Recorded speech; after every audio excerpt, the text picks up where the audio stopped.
Well, hello there, and welcome to my Minecraft single-player world. So, something I forgot to mention in the last episode, I was gathering these sponges, wet sponges, and like with very many other blocks, the hoe is the quickest tool to gather them.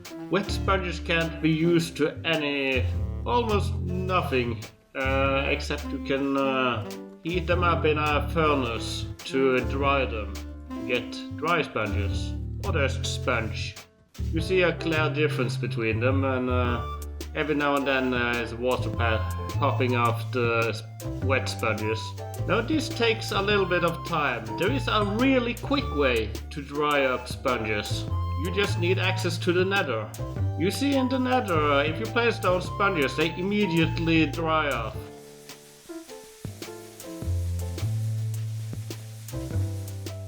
So much faster than a furnace, and you don't need any fuel. So that's the tip of today. Now, as of uses for the sponges, there is one clear use, and that is to clear out the water. When you place down a sponge, it will clear out, I think, about 4 blocks away from the sponge. Might be 3, so either a 7 by 7 by 7 area or a 9 by 9 by 9 area. What will happen here is that immediately the water in that area will disappear, but since there is so many water source blocks around, it will within a second or two fill itself up again. In this location everything should fill back in, but some places not all of it will fill in, and if you are strategic with it, you can clear out large bodies of water. So here we go. Yeah, that went pretty much as I anticipated. So it's too fast for me to quickly put down sponges around to clear out the area. But if I use other blocks and make walls, I can separate the areas and then clear it out.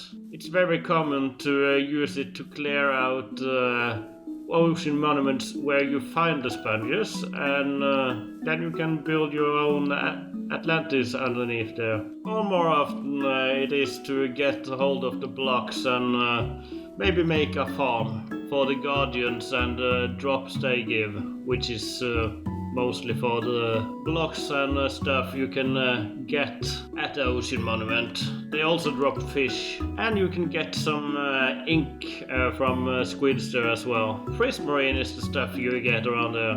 Prismarine crystals and all that. Oh, nice. I like the traders. Do you have anything good?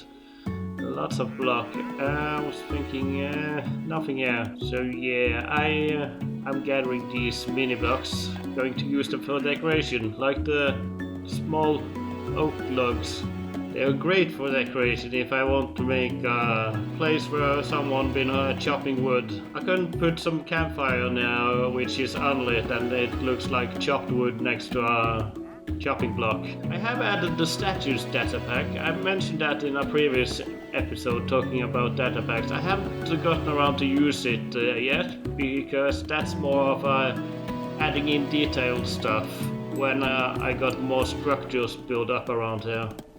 Hopefully I get around to that someday. But the idea that comes to mind, I can make an axe stand in the log, making it look like a proper chopping log. Now, a small issue with these mini blocks. When you place it down and pick them back up, it's renamed the player head and doesn't stack with the other ones, which is a little bit annoying, but not the end of the world. I could rename it, but that cost a level, and I'm not that short of storage room. Then again, I got kind of a chest monster going on here. I need that storage solution at some point. But for this episode, I'm heading back to Sir Oyton's place. As you can see, I have added in some cobblestone here, marking up a fence I'm going to add in. It is going to be in the similar style of the fencing I made over there. I like those fences, they are nice, and it helps connect in the builds, making them similar style. Now, as you can see, I have divided this into two. I am going to add in a friend for Sir Bob there. In fact, I have already brought a friend. This here is Clucky. As you can see, they are already good friends. I think they knew each other from before. Now, let me build up the fence a bit, and I am taking away the pink fences, but that was always going to be a temporary solution. And after, I'm going to bring you back in. Alright, here we got it. I'm pretty happy with how this turned out. Now, of course, the terrain around is not worked on at all, so later at some point. But I've gotten added in some textures along the walls, and I've added in some lichen and got the light level high enough for nothing to be able to spawn inside the fences here. And I set up this cart rail thing here so I could introduce the member that is going to live here, Sir Bob's new friend. You see, a couple of years ago, 3 years ago, I played on a server. I'm pretty sure I didn't make any videos there, but I had a pet Ravager, which I named Ferdinand. And now we're going to add in Ferdinand to second. Now to get the Ravager, I need to get a pillager raid. And in a future episode, I am going to have a proper pillager raid where I defend a village. But for now, this is the minimum you need for a raid to be triggered, and that is 1 villager and 1 workstation. That is all you need for it to be considered a village and the raid to be triggered. But first I'm going to get some bad omen.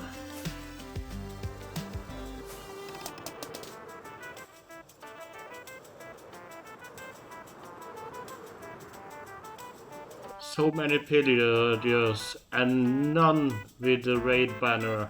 There we got one. In order to get bad omen, I need to kill one of the patrol leaders.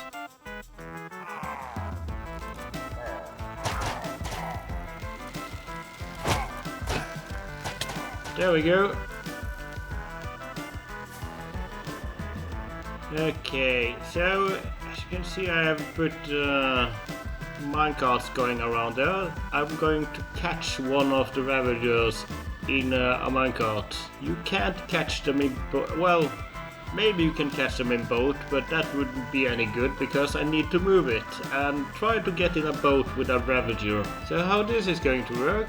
The Ravager gets caught. It is not going to be in the first raid. The first raid is the axe guys and the regular pillagers with crossbows. Oh, there we go. Okay, you can hear from the horn sound where it is coming from.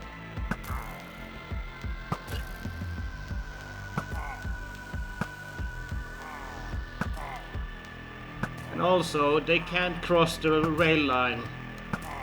Where did the last guy go? Oh, there he is.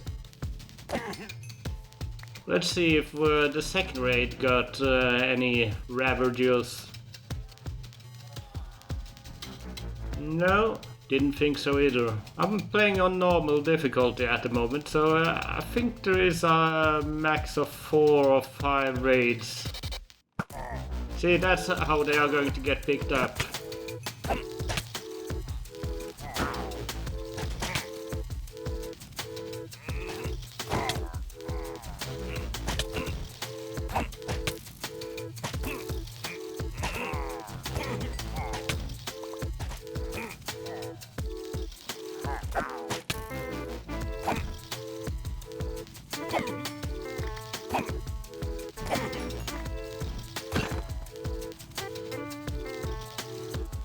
Oh! That's nice. Ah, dang it, he's in the wrong pen. Luckily they aren't aggro on Bob or Ducky. Right. Man, he's spoiling the crops for Bob.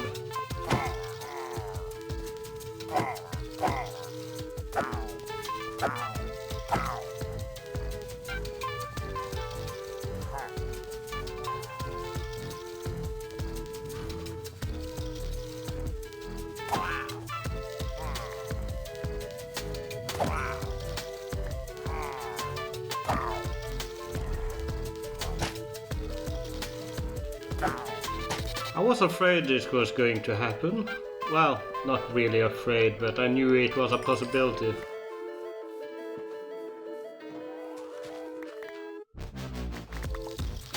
Right. So what I need to do, I need to get him in here, and I also need to name tag him. He can't fit through here, but I can break.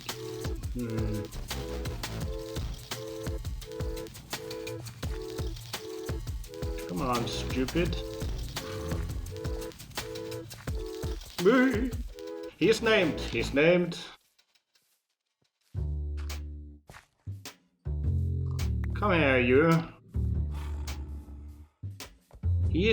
Oh yeah, I know what it is. He is angry at the villager. He wants to get over there. So, for me to end this raid, I have to either kill all the raid, and as I mentioned, I'm not sure how many, but I'm not going to kill that guy, so the other way to end it is to break this.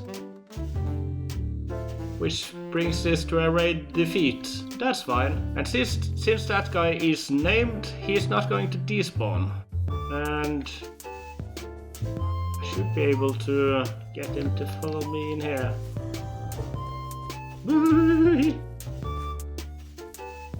There we go, Ferdinand. Welcome to your new home. Yeah, I like his eyebrow.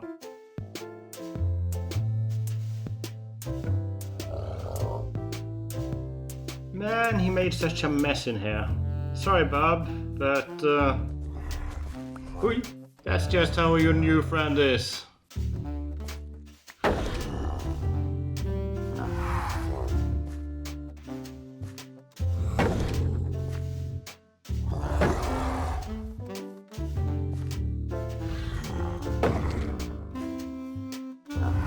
Right, I lost that gate.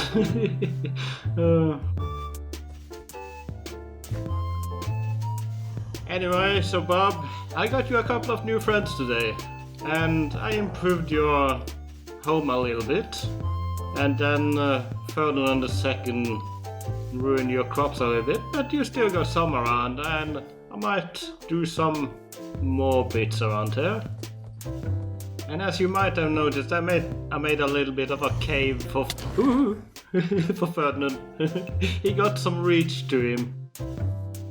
It's not going to be safe to work along these walls when I come to that, but it's fine. I finished the inside. Anyway, that's the end of this episode. I want to mention that up until this episode, I have released weekly episodes, but I can't do that anymore, unfortunately. So I just have to see how it's going to be going forward. But whenever I can, I will release weekly, but more often than not, I probably won't. And from next episode onward, I am also going to work on a different part of my world. I have been in this area way too much. And still, there is so much more to do here, but it's time to expand and work on something else. And I hope you look forward to see that. Anyways, goodbye.